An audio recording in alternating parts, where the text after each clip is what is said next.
Hi, this is Gary with MACMOST.com. Today, let's talk about going paperless. MACMOST is brought to you thanks to a great group of more than 1,000 supporters. Go to MACMOST.com/Patreon. There you could read more about the Patreon campaign, join us, and get exclusive content and course discounts. So in this episode of my productivity series, let's talk about going paperless. About 10 years ago, I decided to go paperless and try to have absolutely no paper coming into or going out of my office.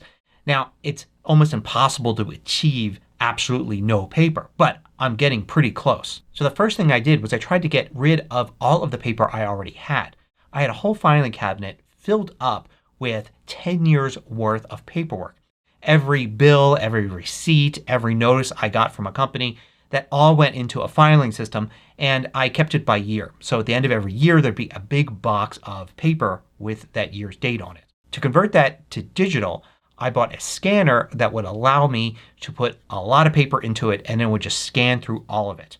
It was a Fujitsu model that is no longer made. As a matter of fact, much to my disappointment, it was made incompatible with Macs several years ago. They refused to update the drivers past 32-bit. So while this is the current model that does that, I'm hesitant to recommend that. After all, this company kind of stranded all of these printers and created a lot of waste by having these outdated printers sitting around. I still have mine in a to recycle bin. Technically, I can use it with some third-party software or hook it up to an old Mac. But I got most of my use out of it during the first year that I had it, scanning in all of the old documents. So look for a scanner like this, and the features that you want are the ability to put a stack, maybe 40 or 50 sheets of paper into it at a time. It would scan both sides and do that very quickly and automatically. So if one side of the piece of paper was blank, it wouldn't include that in the PDF. And it would just kind of be a process where you put a document or group of documents into it, you hit the button, and then after a minute you get a PDF on your Mac. I was able to scan thousands of pieces of paper and go through years worth of old paperwork very quickly and digitize them. And as digital files, they take up virtually no space. And they're all there on my computer. I can access them really easily from just about anywhere. Now the way I arranged them was this. I tried to keep things very simple and not create a bunch of busy work for myself. I created a folder called Files. And you could put that in your Documents folder. I put it down one level in a Business folder. But the Files folder then has subfolders by year. Of course, this is my demo account. My real account actually goes all the way back to 2000.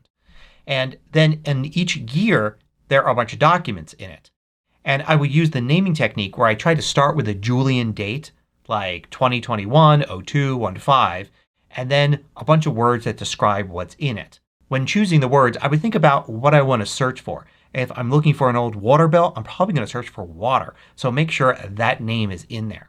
Now these folders filled up at first with about 200 to 300 documents each, which really isn't that much considering that in most cases I'm never going to need these documents again.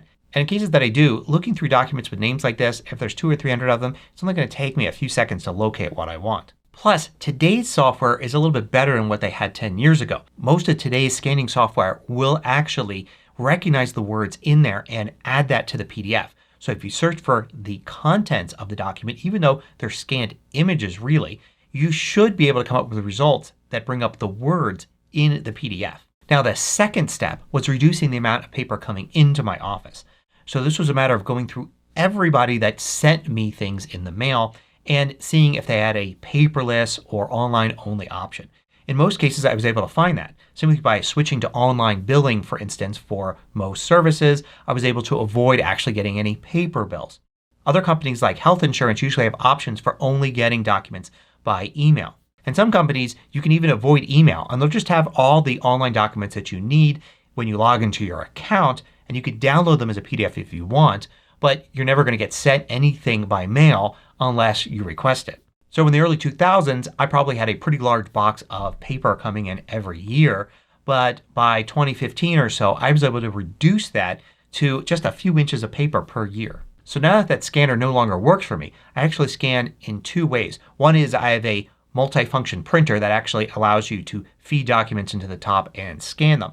So I can do kind of the same thing, but it's not as convenient and it's only one-sided. But if somebody does send me 10 pages of something, I can have that scanned in.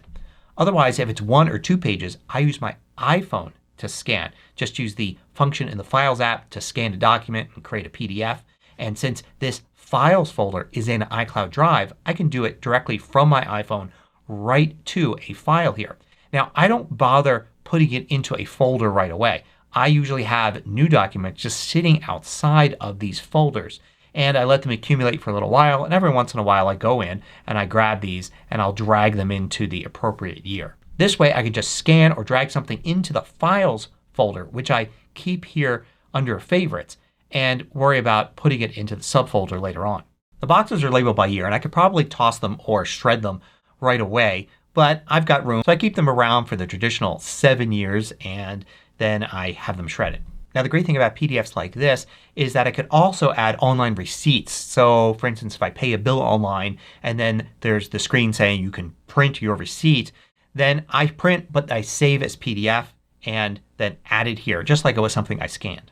Now at the end of every year I bundle up all of the new files into a new box, or actually it's getting small enough where I can just bundle them into a folder, and I kind of review what I got. Sometimes I'll notice that there's like one company that's sending me something every month, and then I'll look into how to have that reduced or eliminated. So it's important to kind of keep maintaining things and keep the number of pieces of paper coming in low. And it looks like 2021 is definitely going to be a new all-time low for the number of pieces of paper that I had to scan and then put away in a folder. And hopefully I'll be able to get even closer to zero in years to come. And of course it goes without saying that I also don't print anything. I just don't print. I can't even remember the last time I bought paper. It's important not only to stop paper from coming in, but from creating any new paper myself. Any document I need to create or send to somebody, I do it digitally. And if I need to sign something, I use the function in Preview where I could sign the digital document or use whatever online system the company wants for signing something digitally, so I avoid having to print something, sign it, and scan it back in. I just don't use any paper at all. Hope you found this useful. Thanks for watching.